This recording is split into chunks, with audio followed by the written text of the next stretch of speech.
some of the friends that I had originally, I lost by the number of my friends because they did not understand. I did not understand myself. My whole life was circled around that. In fact, let me give you guys an idea of what the schedule was like. We're up at 7. By 8, whether I'm ready and I've come down or not, because I had 5 of them, right? And a baby, I come back as a baby. So my older children, by 8 o'clock on the clock, will sit down and start doing, we had what we call checkups. So whether I'm there or not, they start down, it's just math problems, kind of warm up your brain, you know. We do school till about 11, and they get a break, 30-minute break. We go outside, stretch our legs, play, come back. We're back in school till like 2, 3, and then we shut it down. Like clockwork every single day.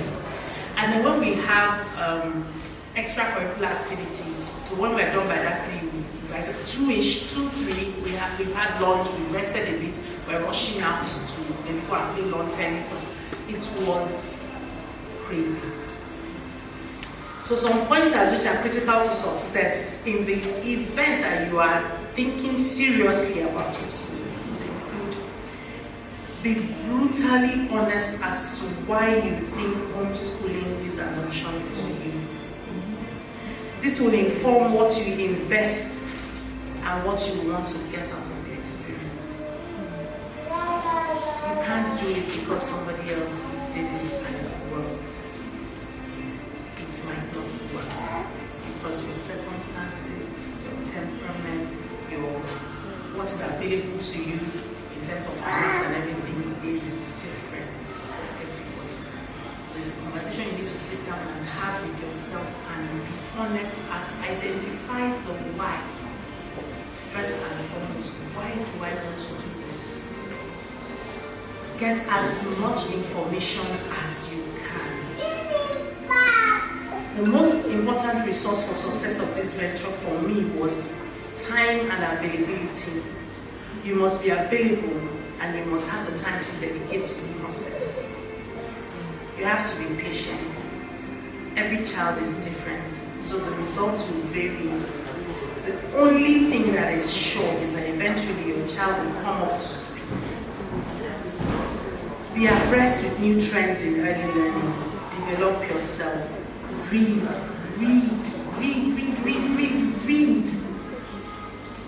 Keep records of your experience and your child's progress for the future to help somebody else or your own reference as well. And then ensure that you take care of yourself. You cannot fall sick. You cannot be sick. Because if you're out for 2 weeks, if what you have even achieved in terms of this, because at a point it was like, my house was like, they were like, sorry to use the word, but they were like lab rats. But by 9, you know what they should be doing. By 10, you know, and I was very bullish about it. So if you're out for 2 weeks, you need another 3 weeks to get back. So you have to make sure that you get all the support you need. Take care of yourself, medically, take time. I used to have Thursdays, I remember Thursday mornings. I used to just take Thursday mornings and just read something interesting. Just relax. Make sure you're mentally in a good place mentally so that you're not constantly shouting at the children because you will not achieve much. And then another critical factor for success is that both you and your partner are in it 100%. Thank you.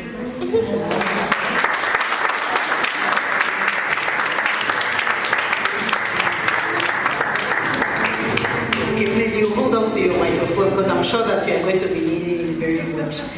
Okay, so we're going to take questions because I'm sure that most of us are brimming with questions, right? So please kindly write your questions for us to work as quickly as possible.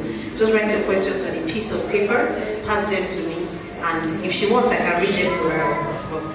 And we can continue with the questions. But that was like an amazing 45 minutes or so.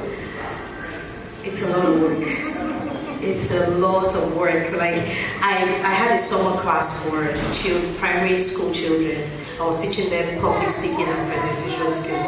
That's where my teacher and my public speaker come to play. And I can just imagine, because they were coming to my house, like I have a very comfortable space and all of that. So they were coming and I had to be up before the children come, prepare the program, keep them engaged every day from 10 to 2 for 1 month.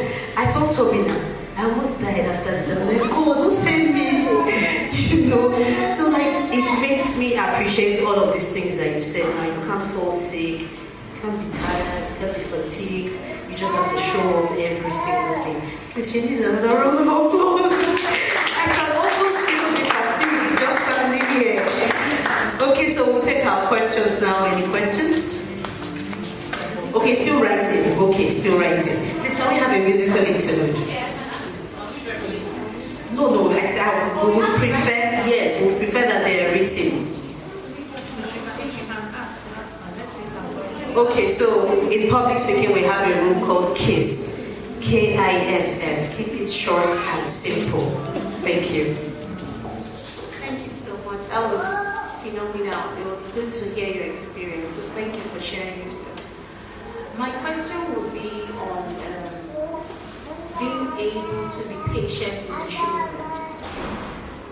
This homeschooling thing for me, I got into the whole story of homeschooling about 6 years ago when my son was about 3. And in doing homework with him, in teaching him in my own way, because he went to a traditional school, but before he started the traditional school, I had already started my own homeschooling, practice with him.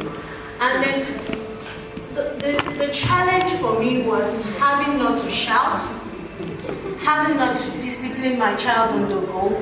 It was a big deal for me. And I would feel very terrible when I hit them, or when I hit, the first word really. Because every child is different. For my other children, it wasn't like that. They got it quickly. But with him, I had to do more work.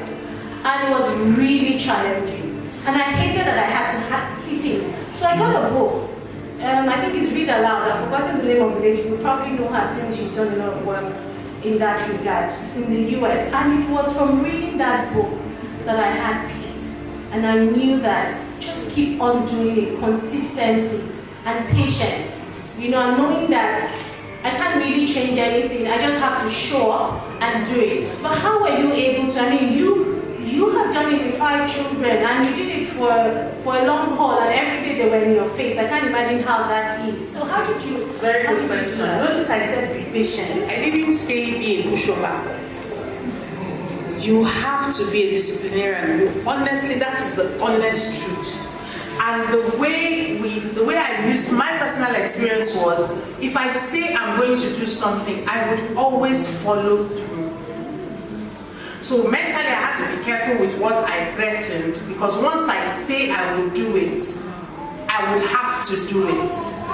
And up till today, my oldest is 18. Sometimes I'll be like, if I want to start, she say, it's okay, I'm sorry. You understand? Because if I say it, I'll say I've made a promise, I have to do it. So that was how I got it. It's not as if there were no times when I had to get out, use a cane. Do you understand? So I said be patient. Patience is managing your own expectations of your children, because every child's ability is different. You understand? So patience is not that the child is misbehaving and you're like, please, it will not work. So everything, and then I became a chart expert. Everything. That time my house was like a classroom, it was like a school. Once you're frustrating me, I will do a chart. Up to in the morning, things to do when you wake up, brush your teeth in the order. So if you come down and your hair is not combed, please, you have reference, uncle, auntie. Did you not refer to the chart I suffered to make and put on the wall? Do you understand? If I notice a particular pattern of behavior, I will say, okay, every time you do this, this will happen. Then I will help you further by putting it on the wall. So I did not say be a pushover. I said just be patient. For example, I'm teaching ABCs and it takes you 1 month to get the ABCs. After week 1, week 2, I would start thinking about why is it taking so much time. We'll tweak it, we'll change it. Maybe if we're using cards before, we'll start trying to read it out loud, or we'll start using colorful books. I will try so many different things, but I will wait and I will move on once you've gotten it. And that was another thing I did not mention. You'll find that most times when you're teaching your child yourself, you cut out all the frills, and there's nothing as powerful as that one-on-one time. So the honest truth is that more often than not, your child will be ahead. So sometimes I will do work that we have to do over 3 months, and we're done in 6 weeks. And my son is now going like, when I start, okay, can we just go over? I say, you've done it, I know it, can we move on? Do you understand? Initially, I was worried about, am I moving too fast? But you find out that as they get older, everything will all balance up. So move with the pace of the child. And that means sometimes when a particular concept is slower than you think it should be, just that's what I mean by be patient, you know. Okay, thank you very much. So we're going to have a point where those of us who have observations and comments and all of those things to share will be done later in the program after the panel session. So that's why we're quickly taking the questions in this mode right now. Okay, so the first question I have here is, where can we find curriculums, and how legal is homeschooling in Nigeria? There's no framework for homeschooling in Nigeria. And that was part of why I was excited when Tommy called me, and it was like, okay, we've started having this conversation, because I also believe that the right to educate your child and how you educate your child should rest with you. My honest feeling is that Nigeria doesn't even give, they don't care. Because if they did, even the public school system, America has a fantastic, robust public school education system. So that's why they have the right and authority to say, you must send your child to school. You understand? And even there, they now recognize the right. Do you understand? I come up and say, you know what, I want to do this. I want to do this myself. And there's something I want to correct. Somebody called me like 3 years ago and said, oh, I'm thinking about homeschooling and and you know, I said, okay, so are you working? Yes, your husband is working, and so who is going to do it? And she was thinking she should just employ teachers to come to the house. I said, that is not homeschooling. That is not homeschooling. That is trying to change your house to a formal school environment, and you're going to fail. You're going to fail. You see, the aspect, I have the why. The aspect that comes in, the difference in the homeschooling is the love of a parent and the fight that parent is going to fight to ensure that this thing succeeds. If you're just going to get a teacher to come to the house, please send the child to formal school where he's going to interact with other formal teachers. All you're doing is changing the environment. The concept you're doing is the same. Do you understand? So the only difference is that fight, that love. You understand? It is you that knows your child. And even the fact that it is you, mommy, that is teaching, or you, daddy, that is teaching, is going to help the child. You're going to bond. That's the difference. So if you're just going to keep your child at home and bring a bunch of lesson teachers, please send the child to school. Next, I want to homeschool. Yes, my daughter is 10 months, but I do not know where to start. Do I start now or wait till she's 1? Start now. There are videos, there are so many things, visuals, do your research. There's so much that you can start with. Even talking to your child. Your baby comes with an empty brain. It's your responsibility to fill it. Okay, so when you start to feel it, it's really and truly up to you. As soon as your baby can recognize you and smile, as soon as your baby is starting to talk, you can start doing colors, you're singing. In fact, now, up till today, whenever I get nursery rhymes, I'm singing along, because that was what I did for a very long time. Baby shark, do do do do do do. Baby shark. you know. So it's never too early, and there's so much information. There's a ton of information, and my people, it is free. It is all free.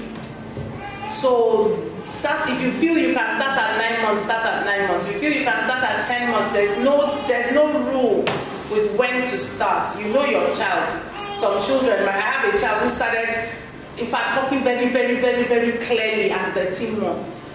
They used to call her old man in the room. I have some who didn't start making any noises till 18 months. So, you know, it depends on your child. I have a child who was reading fluently, stage 2 books at, before he was 2. You know, so there's no time, there's no particular time that you need to start. How do you draft the daily timetable? Is it advisable to homeschool in secondary school? How do you feel the homeschooling gap on their CV? Okay, first of all, how do you draft one after the other? There are 3 questions, right? The first one is how do you draft the daily timetable? Okay, so you're looking at, it's a schedule. Okay? The first thing you do, the way I started was, what does a 5-year-old need to know? Okay? That information is available. You know, what around the world there's a standard. There's standard things that your 5-year-old should be able to do. If the child cannot do them, please you start looking for a doctor. So you find all those things. Then I said I talked to a lot of teachers here. So I said to them, okay, what are you teaching your age 5 is primary 1. What are you teaching primary 1 now? Do you understand? And that was where I got the integration from. Okay, so I now decided, okay, so by the end of 3 months or by the end of 4 months, this and this and this and this is what this child is expected to know. And now break that up into modules and lessons. Do you understand? To ensure that by the end of the 3 months, we have at least tried to cover the things that you're supposed to know. You know what I mean? And then it is based on that. So if we have so much for math, for example, and not that much in science, then I would dedicate more time to math. So that at the end of the 3 months, we are up to speed. Okay, what was the second? Is it advisable to homeschool in secondary school? I started integrating them in upper primary because one thing, I had 5 of them, but competition is very good for the children. My 2 older ones were competing with each other. The 2 middle ones were competing. It was silent. They were not the same age, but you could tell the younger one always wants to be doing what the older one is doing. So I said, okay, hurry up and finish your own. So you move up. And the other like, you will not meet me. So it was helping us, you know. I started integrating them back into formal school in older because my concern was the fact that there is no legal framework backing it up here for now. And the Nigerian system, there's a bit of emphasis on the secondary school education. So by the time you want to do that in secondary school, nothing will happen. It's at the end of the day, prepare your child. If your child writes WAEC and passes, nothing will happen, you know. But I kind of wanted, and then again, I wanted them to experience boarding. There were so many factors. And that's why I say you have to sit down and have the conversation with yourself and your partner and decide what is suited to you. What worked for me might not work for you. You understand? And if you have a child who is struggling and you feel you want to keep the child back, I've had instances where, even in the secondary school, I'll be like, okay, come, we need to have a conversation. What's the problem?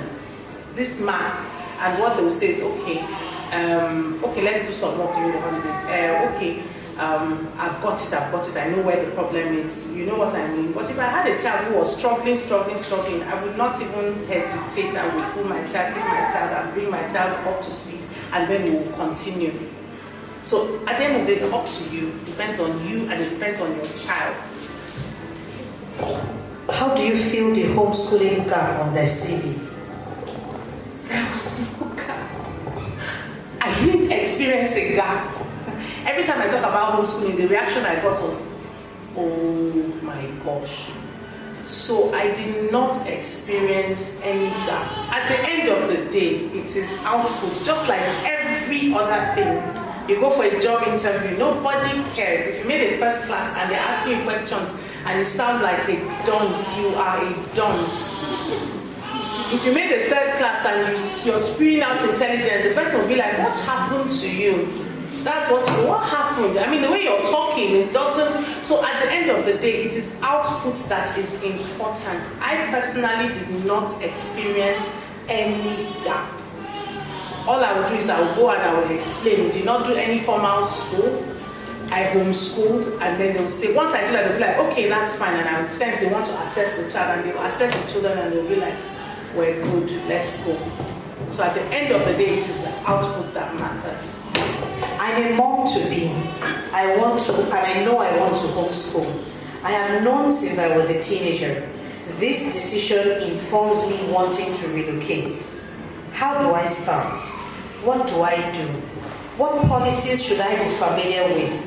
What curriculums will guide and aid? I need to know how I can start. I already know my why. Okay. I'm not sure what the question is now. Is it how do I start? What do I start homeschooling? Yes. What policies should I be familiar with? What curriculums will guide and aid? Okay, let me break it down for you a little. One of the schools where when I integrated my children, the principal told me to please come and rework their curriculum. I was not a curriculum expert. I was not a curriculum expert. I had no experience. The only experience I had was what I did with my children. And that's why I keep on harping on output. You know, and that's the conversation. That's what will come up when you have the conversation of why do I want to do this? You know, some kids are gifted, and that's why their parents want to go into homeschooling. I'll come to that. I'll come back to that because I just remembered something I didn't say. I read up 2 days ago about this Imade girl who is 14 in the UK and got a PhD. There's one other guy who was in the US. I can't remember which state now that got a PhD at age 12. Those are gifted children, and the formal school would not have had anything to offer them. Do you understand? Now, how do you start? You read. In fact, you won't have time for much. You read, you research, you ask questions. You're coming for things like this. Take a phone number, start calling. Okay, what did you do? This is what I want to do. How do I do it? Do you understand? That is how you start. And as you go on, the information you come up with will start to help you to guide and streamline. You decide, okay, I want to use this. Okay, no, I cannot use this. Oh, I would have loved to use it, but it's not even available. I remember when I wanted to change, I wanted to do the Singaporean math.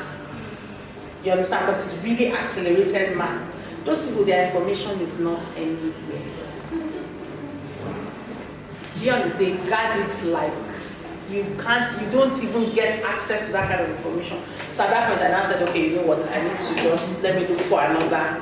Do you understand? So I was looking at different curriculums. I did a ton of research, and I kept doing research because Nigerian maths will do it. Write that primary 1 notebook. Before you know what's happening, we're done because it's repetitive. And I was looking for a really serious mental math, type thing. So it is what your child needs that will inform what you look for. I don't know if I'm speaking the English well. Is it possible to combine homeschooling and regular schooling, especially when your child is already 10 years or above? How can one get the right curriculum? Okay, let me answer one, and then we'll go to the next one. Is it possible to combine homeschooling and regular schooling? Once you're doing formal schooling, it's not homeschooling. What you're doing is helping, and there's nothing wrong with it. Do you understand? Homeschooling is that your child's school is at home. So I need us to understand that there's no partial homeschooling. You're either homeschooling or you're not homeschooling. If your child is going to formal school, what you're doing is you're assisting, you're helping, you're augmenting. Okay? Then how can one get, apparently everybody needs a curriculum for this, because this one says, how can one get the right curriculum to do this, especially for an older child? There's no right curriculum. That's what I keep on saying. I remember even before I started the whole homeschooling thing, there was a time they gave my children a project in school, and it was like, go and learn about Indian culture. And I went to school and I said, please, I want to have a conversation. Why are we learning about Indian culture in Nigeria? Is it that this child is planning to move to India at some point? If you're saying, okay, you just want to have general knowledge, why is the project so in-depth? Meanwhile, they don't know what they should know about Nigeria. And the teacher was just looking at me, like, but I'm like, so what should inform curriculum? If you look at the United States curriculum, they want the children to know all the states. They want them to know, do you understand? Those are the things, their geography is based on things, and then there's world geography. And as the child grows up, now, okay, you want to know about the world, but your focus is on your immediate environment. That is what curriculum should be. If in Nigeria I'm sorry if I offend anybody. If in Nigeria we don't propagate same-sex marriage, why would you bring that into your curriculum? What are you trying to achieve? Because the Americans are doing it. The child is probably never going to go to America. And the danger you face is that what you start to teach to the children is to despise what is on ground. Because what you are showing them is what you feel is better. And really and truly, is it? So all this curriculum, there are basic things that a child should know. Every child should know at a particular age. Tailor your curriculum to what the child's needs are. And that was my issue with all this Montessori. British curriculum. You know, you're doing British curriculum. Is it every child in your school that is going to go to the UK to continue studying?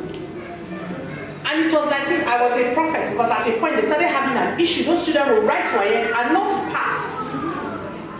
But they will do very well in IGST because you have tailored everything they are learning to a particular system. And you have handicapped that child.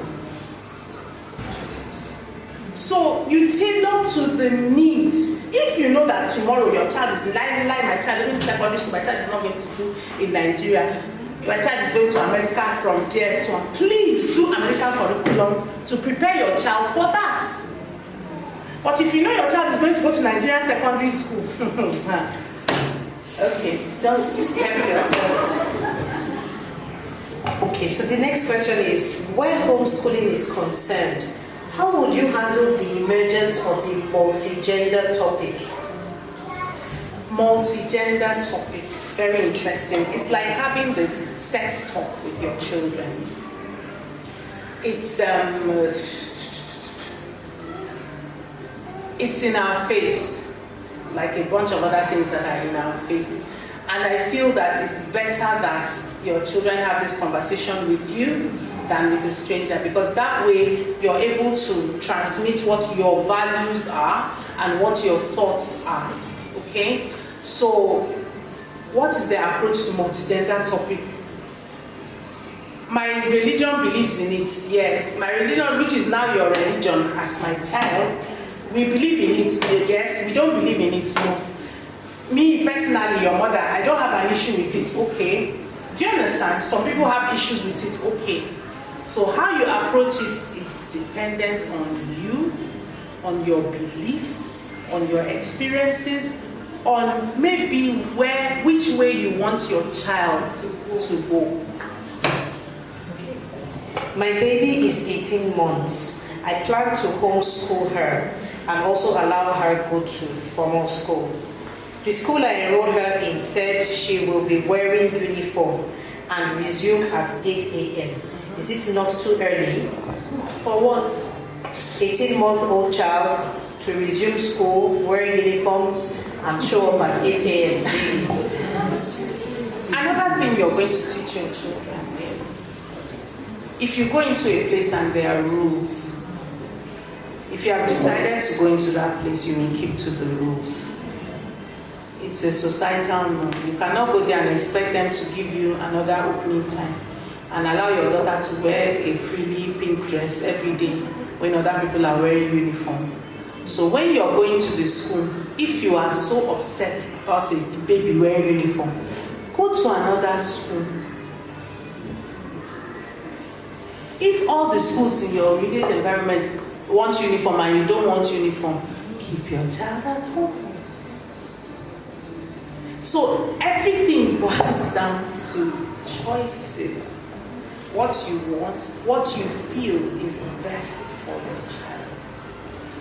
How do you deal with teaching subjects that you yourself have difficulty with, e.g. maths,